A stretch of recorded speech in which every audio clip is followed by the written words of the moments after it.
की लालची भाभी। करिश्मा, रेशमा और मनीषा 3 बहनें हैं। उनका एक भाई भी है, मयंक। मयंक अपनी बहनों को बहुत प्यार करता है, लेकिन मयंक की पत्नी सविता इस मामले में मयंक से बिल्कुल ही अलग है।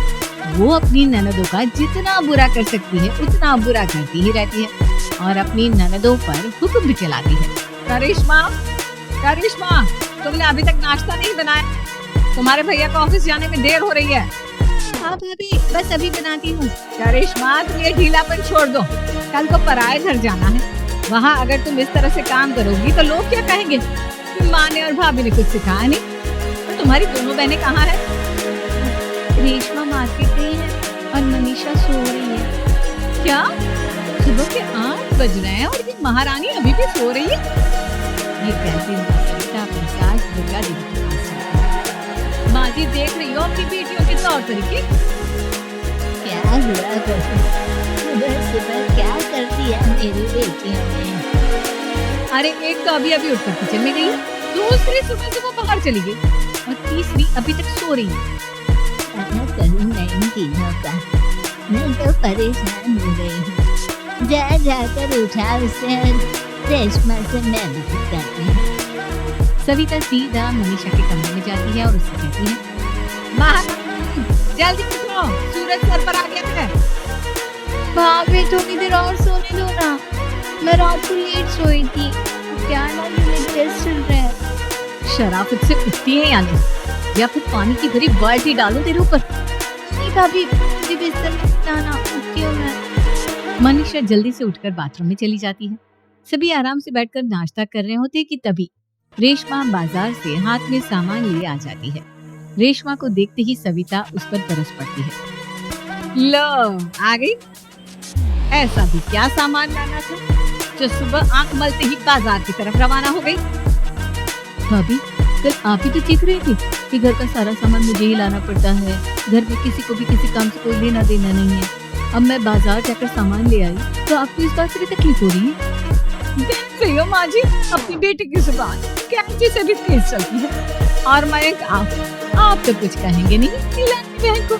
रेशमा, अपनी भाभी से ऐसे बात नहीं करती। चलो माफी मांगो। भैया, मैं क्यों माफी मांगू? आप भाभी से बोलिए ना कि हम पर कम हुक्म चलाया करें। हम इस घर की बेटियां हैं और आपकी पत्नी की ननद है, नौकरानी नहीं। लौट कर लो, इनकी भलाई के लिए कुछ भी बोलो तो इन्हें बुरा लग जाता है। इसका तो यही इज्जत है मेरी। लो माँ जी, आपकी बेटी किस लहजे में मुझसे बात कर रही है? सविता वहाँ से चली जाती है। मयंक को बहुत गुस्सा आता है, वो भी वहाँ से चला जाता है। फिर करिश्मा रेशमा को समझाती है, रेशमा, तुम्हें भाभी से माफी मांग लेनी चाहिए थी ना। लेकिन दीदी, मैंने कुछ किया ही नहीं, तो मैं माफी क्यों मांगू?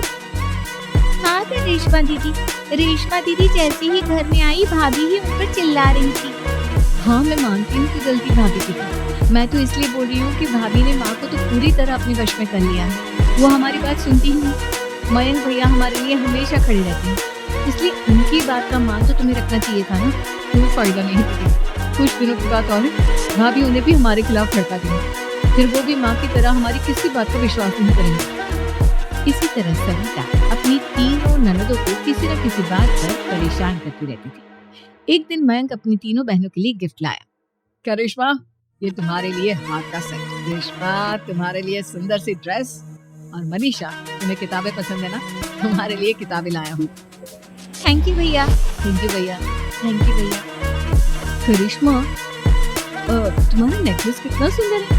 ये भैया कहाँ से ले आए होंगे? मैंने भैया को 3 दिन पहले फोन पर ये डिजाइन दिखाया था और आज भैया ये ले आए।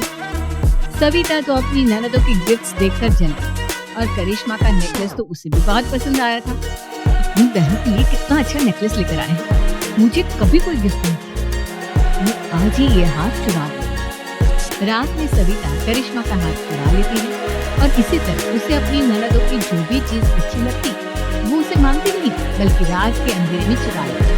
इसी तरह दिन बीतते गए और सविता ने मयंक के दिल में भी उसकी बहनों के लिए नफरत पैदा कर दी। एक दिन मयंक ने करिश्मा और रेशमा के लिए रिश्ता रखा और ये बात उसे घर में सबको बताई। माँ, करिश्मा और रेशमा के लिए बहुत अच्छा रिश्ता आया है। वो लोग कल इन्हें देखने आ रहे हैं। आप और सविता मिलकर सारी तैयारी कर लेंगे। ये सुनकर करिश्मा और रेशमा खुश हो जाती है, लेकिन सविता सोचती है अगर इन दोनों बहनों की शादी हो गई तो घर और बाहर का काम कौन करेगा? मनीषा तो एक नंबर की कामचोर है, उससे तो किसी बात की उम्मीद लगाना ही बेकार है। मुझे इस शादी को रोकना है। अगले दिन सभी लड़के वालों के स्वागत की तैयारी करने में लगे होते हैं। तभी मयंक अपनी बहनों से आकर कहता है, तैयार हो गए तुम दोनों? देखो दोनों लड़के बहुत अच्छे हैं, मैं कोई कसर नहीं छोड़ना चाहता, इसलिए तुम उनके सामने अच्छे से बिहेव करना और अपनी भाभी से लड़ने मत लग जाना। करिश्मा, तुम वो नेकलेस पहन लो जो मैं तुम्हारे लिए लाया था। भैया मैं बहुत देर से वो नेकलेस ढूंढ रही हूँ, लेकिन मुझे मिल ही नहीं रहा। क्या तुमने नेकलेस खो दिया? तुम्हें पता भी है वो कितना महंगा था? तुम कोई काम ढंग से नहीं कर सकती। मयंक गुस्से में वहां से चला जाता है। थोड़ी देर बाद लड़के वाले भी आ जाते हैं। वो दोनों बहनों को पसंद कर लेते हैं और रिश्ता पक्का हो जाता है। लेकिन सविता के दिमाग में तो कुछ और ही खिचड़ी पक रही थी। वो पंडित जी के पास करिश्मा की कुंडली लेकर जाती है और उन्हें पैसे देकर करिश्मा की कुंडली बदलवा देती है। जब लड़के वालों के पास करिश्मा की कुंडली जाती है तो वो दुर्गा को फोन करती है। बहन जी, हमने करिश्मा की कुंडली अपने पंडित जी को दिखाई थी। आपकी बेटी की कुंडली नहीं बल्कि दोष मिटा रहा है। लेकिन मैं और मेरे पति इन सब बातों पे बहुत विश्वास करते हैं, इसलिए हम आपकी बेटी से अपनी बेटी की शादी नहीं करा सकते। इस तरह करिश्मा का रिश्ता टूट जाता है और सभी घर वालों को बहुत दुख होता है। अब कविता सोचती है, चलो करिश्मा का तो रिश्ता टूट गया, अब रेशमा का भी रिश्ता तोड़ना है। क्या करूं?